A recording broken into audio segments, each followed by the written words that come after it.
আসসালামু আলাইকুম। আপনাদের অ্যামাজন প্রাইভেট লেভেল কোর্সের মধ্যে লিস্টিং ক্রিয়েশনের ক্লাস অলরেডি একবার গিয়েছে, কিন্তু অ্যামাজন রিসেন্টলি তার লিস্টিংয়ের যে ওয়ার্কফ্লোটা আছে এটার মধ্যে অনেক বড় একটি আপডেট নিয়ে আসছে। আপনারা হয়তো দেখছেন ওই লিস্টিংয়ের পেজটা এরকম ছিল না। ওই লিস্টিংয়ের পেজটা একদম পরিপূর্ণ ডিফল্ট ছিল। আর এই পেজটা, এই ওয়ার্কফ্লোটা একদম মানে থিমটা অনেকটা চেঞ্জ হয়ে গেছে, অনেকটা না, পরিপূর্ণই থিমটা চেঞ্জ হয়ে গেছে। যার কারণে যারা নতুন সেলার, যারা বিগিনার, যারা আমাদের কোর্স থেকে শিখতেছেন, তারা যদি হঠাৎ করে এরকম একটা পেজের সম্মুখীন হন, তখন হয়তো আপনাদের মাথাটা কিছুটা বিগড়ে যেতে পারে। দ্যাটস ওয়াই বাধ্য হয়ে আমরা আবার আপনাদেরকে লিস্টিং ক্রিয়েশনের ক্লাসটা আবার দিচ্ছি। তবে আমি গত পূর্বের যে ক্লাসটা গেছে সেটার মধ্যে আপনাদেরকে বিস্তারিত বলা হয়েছে একটা লিস্টিং কীভাবে ক্রিয়েশন করবেন, ইমেজ এবং যা যা আছে সকল কিছুর রিকোয়ারমেন্ট বিষয়গুলো আলোচনা করা হয়েছে। অবশ্যই আপনারা ওই ক্লাসটা দেখবেন। দেখার পরে এই ক্লাসটা আর ওইটা, এই দুইটা ওয়ার্কফ্লোর মধ্যে কি কি পার্থক্য, আমি শুধুমাত্র পার্থক্যটা বলে দেব এবং পুরো বিষয়টা আমি সংক্ষেপে অল্প সময়ের মধ্যে আপনাদেরকে দেখাবো। নতুন ওয়ার্কফ্লোর মধ্যে আপনারা কিভাবে লিস্টিংটা ক্রিয়েট করবেন। ওকে, তো এখানে আপনারা আসবেন হচ্ছে, আমি শুরু থেকেই আসি। এখানে আসা একদম simple, 3 line catalogue add product. Okay, তারপর স্টার্ট বাটন, ওই আগের সিস্টেম। এখন হচ্ছে ওয়ার্কফ্লোটা পরিবর্তন, আগের ওয়ার্কফ্লো আর এখন এই দুইটার মধ্যে এখন হচ্ছে পরিবর্তনটা। তো এখানে আপনারা চাইলে আইটেম নেম, প্রোডাক্ট টাইপ, এগুলো তো আপনারা জানেনই কীভাবে অ্যাড করতে হয়। তো আমি এত কিছু ম্যানুয়ালি অ্যাড করব না, আমি সংক্ষেপে আপনাদেরকে এআই এর মাধ্যমে অ্যাড করে দেখাবো। ওকে, এখন আমি পূর্বে থেকেই একটা কন্টেন্ট লিখে রাখছি, এই কন্টেন্টটা শুধু ওইখানে পেস্ট করে দিব। দেখেন এটা, এই কন্টেন্ট কীভাবে লিখতে হয় বা কি, এই সব কিছুই কিন্তু পূর্বের ক্লাসের মধ্যে, পূর্বের লিস্টিং ক্রিয়েশন ক্লাসের মধ্যে গিয়েছে। সো দ্বিতীয়বার আমি আবার দ্বিতীয়বার এক্সপ্লেন করব না। তবে একটা বিষয় আমি আপনাদেরকে বলে দিই, সেটা হচ্ছে এখানে দেখেন এন্টার আপ টু 500 ওয়ার্ডস। তো এইখানে বলতেছে যে 500 ওয়ার্ডের মধ্যে আপনি একটা মানে কন্টেন্ট প্রোডাক্টের আপলোড করেন। এখন আমি যেই কন্টেন্টটা এখানে লিখছি এটা কিন্তু 500 ওয়ার্ডের, ঠিক আছে, এটা 500 ওয়ার্ডেরই আমি লিখছি। কিন্তু আপনি সৌদি মার্কেট বা মিডল ইস্টের কিছু কিছু মার্কেট আছে যেগুলোর মধ্যে দেখা যায় 500 ওয়ার্ডের লেখা যায় না, বরং 100 ওয়ার্ডের লেখা হয়। তো এইখানে বলে যে 100 ওয়ার্ডের লেখার জন্য।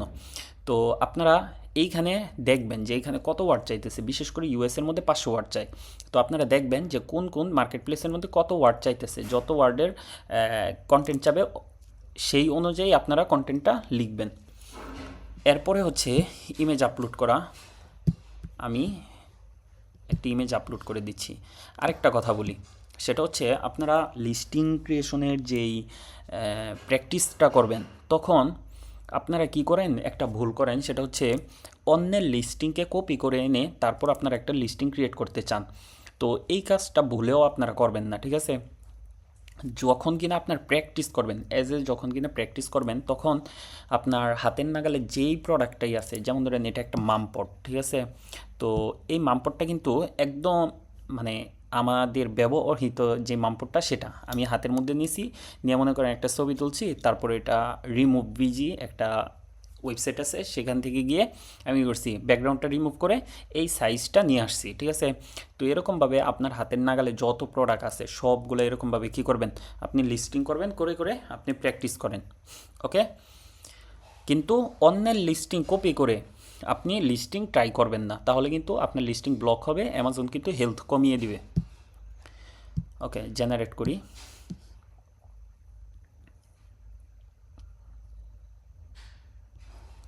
কনফার্ম। এই পূর্বের লিস্টিংটাও এই সেমই ছিল, শুধুমাত্র হালকা কিছু পরিবর্তন আমরা দেখতে পাবো। জেনারিক কিওয়ার্ড, যেহেতু ওয়াটার বোতল, সো হোম অ্যান্ড কিচেনই হবে। আমার এটা ব্র্যান্ড নেম আমি দিব না, জেনারিক দিব, যদিও আমাদের এখানে ব্র্যান্ড আছে সবগুলো প্রোডাক্টের ব্র্যান্ডের আন্ডারে, কিন্তু আমরা জেনারিক রাখবো। ওকে, কন্টিনিউ। দেখেন ডেসক্রিপশন সব কিছুই অটোমেটিকলি হয়ে গেছে।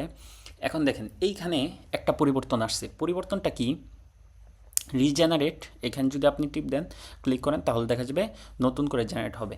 কিন্তু এখানে একটা পরিবর্তন আসছে, সেটা হচ্ছে এখানে দেখেন দুইটা ডেসক্রিপশন লিখে দিছে সে, দুইটা দুইটা একদম আলাদা আলাদা, ঠিক আছে, দুইটা ডেসক্রিপশন লিখে দিছে। এবং এইখানে দেখেন দুইটা বুলেট পয়েন্ট লিখে দিছে, এই যে পূর্বের এই বুলেট পয়েন্টটা দেখেন আর এই বুলেট পয়েন্টটা দেখেন, এটা কিন্তু পরিবর্তন হয়েছে। সো সে এখানে কী করছে, এই এআইটা বর্তমান যে মডেলটা আসছে সেটার মধ্যে কি করতেছে, এখানে আপনাকে দুইটা করে অপশন দিতেছে। আবার আপনি চাইলে কি করতে পারেন, রিজেনারেট করতে পারেন অটোমেটিকলি। এই ডিসক্রিপশনটা যদি আপনার পছন্দ না হয় তাহলে আপনি রিজেনারেট করে ফেলতে পারেন, ঠিক আছে। তো এটা আর কি আপডেট নিয়ে আসছে, এই যে দেখেন এখন 3টা হয়েছে, 2 নাম্বার, 1 নাম্বার, এই 3 নাম্বার। তো আপনার যেটা পছন্দ হয় সেটা আপনি রাখবেন। ওকে, তারপর আপলোড ইমেজ, এই যে দেখেন আমরা সাধারণ একটা মামপটের বোতল লিস্টিং করতেছি, এটা শুধুমাত্র আপনাদেরকে দেখানোর জন্য। ওকে, কন্টিনিউ। এখন এই দিকে একটু লক্ষ্য করেন, এই দিকে দেখেন প্রথম যে পেজটা, এই পেজের মধ্যে যখন কিনা ছিলাম, এই পেজটার মধ্যে যখন ছিলাম তখন এই যে এখানে আসছে, এই পেজটা যখন কিনা আমরা ফিল আপ করছি এবং কন্টিনিউ দিয়েছি, তখন এটা কিন্তু টিক চিহ্ন উঠে গেছে, অর্থাৎ এই পেজটা আমার ফিল আপ হয়ে গেছে। এই পেজটা যখন আমি ফিল আপ করছি তখন এইখানে টিক চিহ্ন দিয়েছি, এই পেজটাও কি হয়ে গেছে, আমার ফিল আপ হয়ে গেছে। তো এইখানে ভয় পাওয়ার কিছু নেই, এটা হচ্ছে আপনি পূর্বের ড্যাশবোর্ডটা যে দেখছেন, পূর্বের ওয়ার্কফ্লোটা যে দেখছেন, সেটার মধ্যে ছিল এই উপরে লম্বা আকারে ছিল, আর এখন এটাকে ডিজাইন করে এখানে নিয়ে আসছে, জাস্ট এতটুকুই পরিবর্তন। কিন্তু কিছু সেটিংসের মধ্যে পরিবর্তন নিয়ে আসছে, সেটা আমি তো ওই যে দেখাইলাম, এই ইআই এর মধ্যে একটা পরিবর্তন নিয়ে আসছে আর সামনে আরেকটা পরিবর্তন আসছে। ওকে, এটা নো, তারপর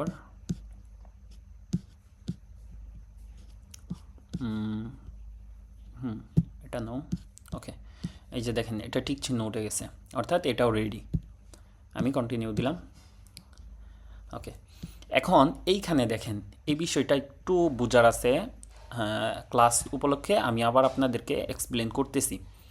সেটা হচ্ছে এই অডিয়েন্স, এই জিনিসটা একদম নতুন, এটা পূর্বের লিস্টিংয়ের মধ্যে একদম ছিল না। তো পূর্বের লিস্টিংয়ের মধ্যে সিম্পলভাবে সেল অন অ্যামাজন ডিফল্ট এটা ছিল, এর মানে হচ্ছে যে আপনার সাধারণ ক্রেতাদের কাছে বিক্রি করা। তো এটা তো আমরা জানি, সাধারণ ক্রেতাদের কাছে আমরা তো প্রোডাক্ট লিস্টিং করি সাধারণত সাধারণ ক্রেতাদের কাছে সেল করার জন্য। কিন্তু অ্যামাজন রিসেন্টলি নতুন একটা জিনিস এইখানে অ্যাড করছে, সেটা হচ্ছে অ্যামাজন বিজনেস বিটুবি। বিটুবি মানে কি এটা আপনারা অবশ্যই জানেন, অর্থাৎ বিজনেসম্যান আরেকজন বিজনেসম্যানের কাছে বিক্রি করা, ঠিক আছে, বিজনেসম্যান আরেকজন বিজনেসম্যানের কাছ থেকে প্রোডাক্ট ক্রয় করা এটা।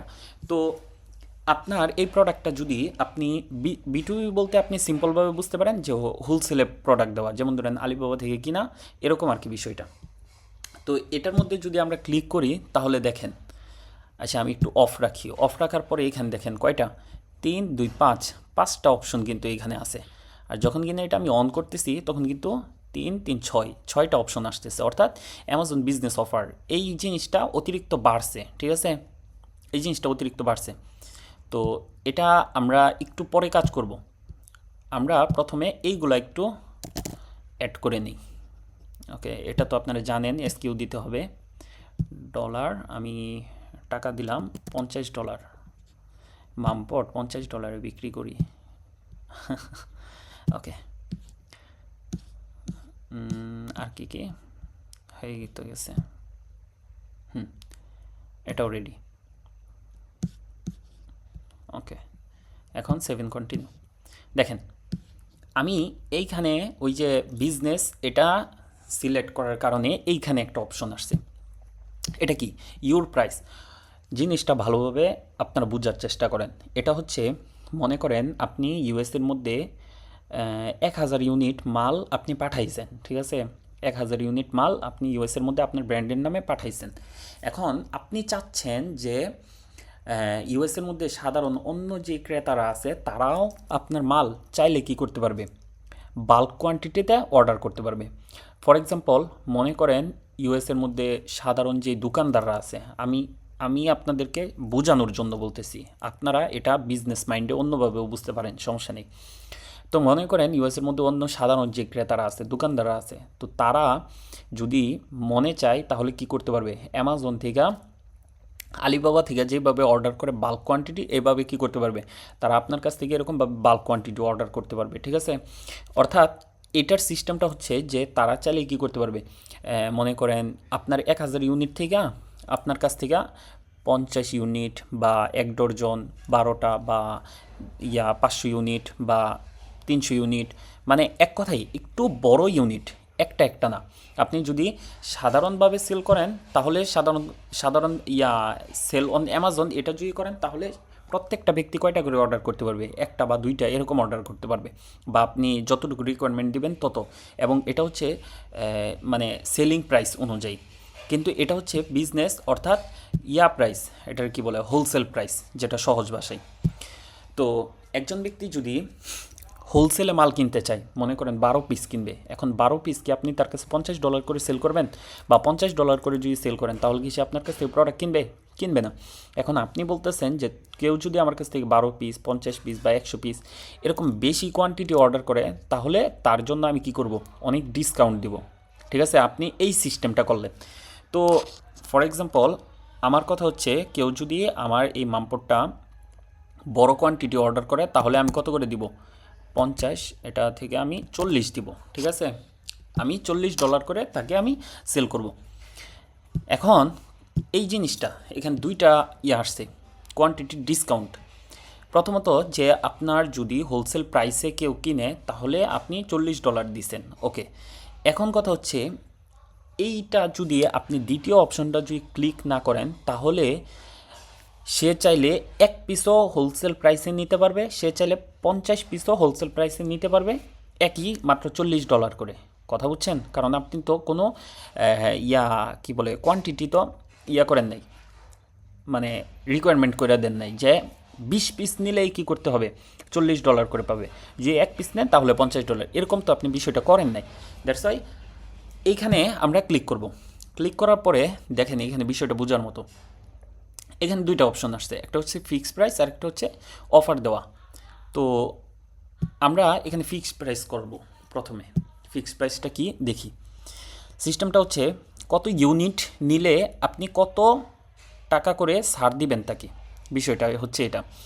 তো আমি বললাম যে কেউ যদি আমার কাছ থেকে 50 ইউনিট ক্রয় করে একসাথে হোলসেল প্রাইসে, তাহলে আমি তাকে $30 করে দেব, ওকে। কেউ যদি মানে কেউ যদি আমার কাছ থেকে 50 ইউনিট একসাথে ক্রয় করে তাহলে আমি তাকে $30 করে দিব।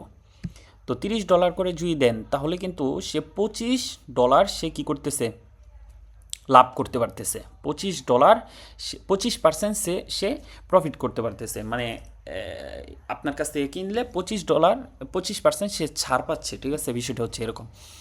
এখন আপনি অ্যাড দিয়ে আবার বললেন যে কেউ যদি আমার কাছ থেকে 100 ইউনিট নেয় তাহলে আমি তাকে $25 করে দিব। ঠিক আছে, 100 ইউনিট যদি নেয় তাহলে আমি তাকে পার পিস $25 করে দিব। তাহলে সে কত পার্সেন্ট পাইতেছে, 37% পাইতেছে। আবার আপনি এখানে আবার অ্যাড করে দিলেন কেউ যদি আমার কাছ থেকে 500 ইউনিট নেয় তাহলে আমি তাকে $20 করে দিব, ওকে। দেখেন সে একদম 50% পাইতেছে, ওকে। দেখেন এটা কিভাবে, $20, $40 অর্ধেক হচ্ছে $20, দ্যাটস ওয়াই এখানে 50%। বুঝতে পারছেন বিষয়টা? তো এটা হচ্ছে মানে B2B হোলসেল একটা মডেল। আপনাদেরকে আরেকটা উদাহরণ দেই। আপনারা দেখবেন আলিবাবা, তারপরে আরও যেই মনে করেন মার্কেট প্লেসগুলো আছে, ঠিক আছে, B2B মার্কেট প্লেস, ওইগুলোর মধ্যে আপনারা দেখবেন লেখা থাকে যে আপনি যদি 50 পিস নেন তাহলে এই প্রাইস, 100 পিস নিলে এই প্রাইস, 1000 পিস নিলে এই প্রাইস, এরকমভাবে কিন্তু তারা প্রাইসের মধ্যে ডিসকাউন্ট দিয়ে থাকে। তো এই সেমভাবে এইখানেও এটাও একই সিস্টেম। আপনি যদি মনে করেন বলেন যে 50 পিস যদি নেয় তাহলে আমি 5% ডিসকাউন্ট দিব। কেউ যদি আমার কাছ থেকে 100 পিস নেয় তাহলে আমি তাকে 10% ডিসকাউন্ট দিব। কেউ যদি আমার কাছ থেকে কি বলে মনে করেন 500 পিস নেয় তাহলে আমি তাকে 20% ডিসকাউন্ট দেবো। এটা হচ্ছে পার্সেন্টেজ অনুযায়ী, এটা হচ্ছে পার্সেন্টেজ অনুযায়ী, আর এটা হচ্ছে ফিক্সড প্রাইস অনুযায়ী। আশা করি বিষয়টা বুঝতে পারছেন।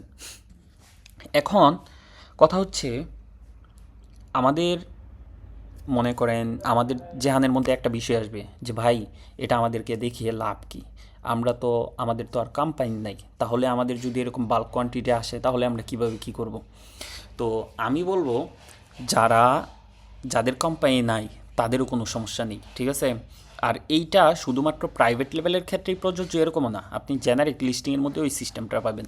আপনি যে কোনো মাইক্রো প্রাইভেট লেভেল করবেন, এই এই জিনিসটা, এই অফারটা, এই সিস্টেমটা আপনার ক্ষেত্রে আছে, ঠিক আছে, অ্যামাজন দিয়ে রাখছে। আপনারা তো দেখছেন আমি কিন্তু জেনারিক লিস্টিং করতেছি, সো প্রাইভেট লেভেল লিস্টিং করলেও এই সিস্টেমটা আসবে। এখন কথা হচ্ছে যে ভাই আমার কাছে যদি মনে করেন আমি 100 ইউনিট প্রোডাক্ট, শুরুতেই তো আমি 500 ইউনিট প্রোডাক্ট লঞ্চ করব না, আমি অবশ্যই 100 ইউনিট প্রোডাক্ট লঞ্চ করব। তো 100 ইউনিট প্রোডাক্ট যদি আমি লঞ্চ করি তাহলে ইয়া আমার কাছে যদি 500 ইউনিট অর্ডার আসে তাহলে আমি কিভাবে দিব, ঠিক আছে, হোলসেল প্রাইসে। তো আমি সেই ক্ষেত্রে বলবো যে আপনারা অবশ্যই যখন লিস্টিং ক্রিয়েট করবেন তখন এই জিনিসটা ভালোভাবে সেট আপ করবেন, ঠিক আছে। যদি বুঝতে কষ্ট হয় ভালোভাবে ভিডিওটা দেখবেন, আশা করি বুঝতে কষ্ট হবে না। এখন এই জিনিসটা আপনারা সেট আপ করবেন, সেট আপ করলে ফায়দাটা কী, যদি আপনার বাল্ক কোয়ান্টিটি অর্ডার আসে সমস্যা নেই, আপনি আলিবাবা থেকে আবার ওই হুবহু ওই সিস্টেমে আপনি 100 ইউনিট যেভাবে অর্ডার করছেন হুবহু ওই সিস্টেমে আপনি 500 ইউনিট অর্ডার করবেন, অর্ডার করে তার ঠিকানায় আপনি পাঠিয়ে দিবেন।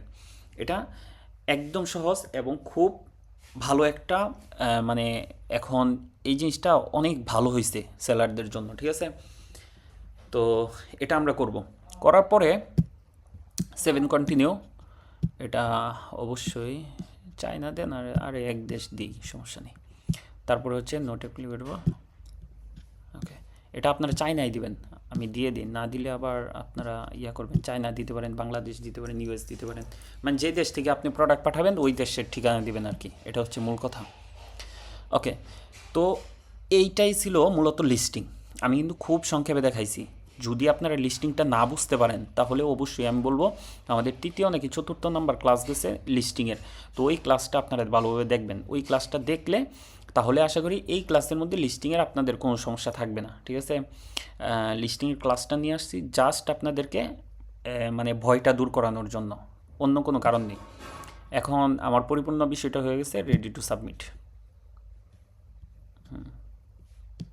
View inventory